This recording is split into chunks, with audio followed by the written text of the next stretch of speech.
अस्सलाम वालेकुम। अच्छा देखिए, आज मैं यहाँ पे आया हूँ तो यहाँ पे मेरे को मालिक ने बुलाया कि यहाँ पे डीपी जल गई है। तो इसका सबब क्या था, किस वजह से डीपी जली है? ठीक है, इसका सबब था इसमें पानी आया है। अच्छा, जब पानी आया मालिक को पता भी चल गया कि पानी इसमें आया, तो उसने दोबारा बार बार ऑन करने की कोशिश किया। आप ये हालत देखें क्या बन गया। ठीक है, जब आपको पता है सर इसमें पानी आ गया तो आपने ऑन करने की क्यों कोशिश की? और ये तो बड़ा ख़तरनाक है। ऊपर ये देखें, ये है भी डिकोर। अगर यहाँ पे आग लग जाती तो इस आग को बुझाना बड़ा मुश्किल हो जाता। ठीक है, डिकोर तो ये एक किस्म का पेट्रोल होता है। ठीक है, ये ऐसे आग पकड़ता है। और आप ये हालत देखिए, ये चेक कीजिए। ठीक है, यहाँ पे भी पानी आया हुआ है, यहाँ पे हर जगह तकरीबन पानी आया। ये ज़रा चेक कीजिए,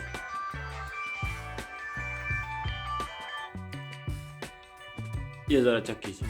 ठीक है, आपने कभी भी ये गलती नहीं करनी। जब बारिश हो तो आपने ये कभी भी गलती नहीं करनी, डिपी ऑन नहीं करनी। मैं आपको ऊपर भी लेके जाता हूँ, दिखाता हूँ कि पानी कहाँ से दाखिल हुए। मैं ज़रा ऊपर लेके जाता हूँ, ये ज़रा चेक कीजिए। अच्छा जी, ये देखिए, ये मैं ऊपर आ गया हूँ। ये ज़रा अब हालत देखें यहाँ पे। ठीक है, ये ऊपर पाइप निकला हुआ है, लेकिन पाइप के आगे ये टेप लगी हुई है। ठीक है, और पानी कहाँ से गया है? पानी फिर ये देखें, ये क्या हालत बनी हुई है इसकी सारी। ठीक है, यहाँ पे पानी खड़ा रहा है, यहाँ से थोड़ा थोड़ा टपक के सारे नीचे जो सारी दीवार है ना, सारी गीली हुई पड़ी है। ये यहाँ से लेकर ये कोने तक तकरीबन यहाँ से नीचे सारे गिरी हुई पड़ी है। उसका पेट भी उतर गया, वहाँ से वो बोर्डों में पानी भी गया हुआ है। ये कभी भी ऐसी गलती ना कीजिएगा कि जब बारिश हो रही हो, आपको पता हो कि डीपी में पानी आ गया और बोर्डों में पानी आ गया, आपने कभी भी बिजली ऑन नहीं रखनी। ठीक हो गया? वरना आपने पहले देख लिया कितना बड़ा नुकसान हुआ है वो।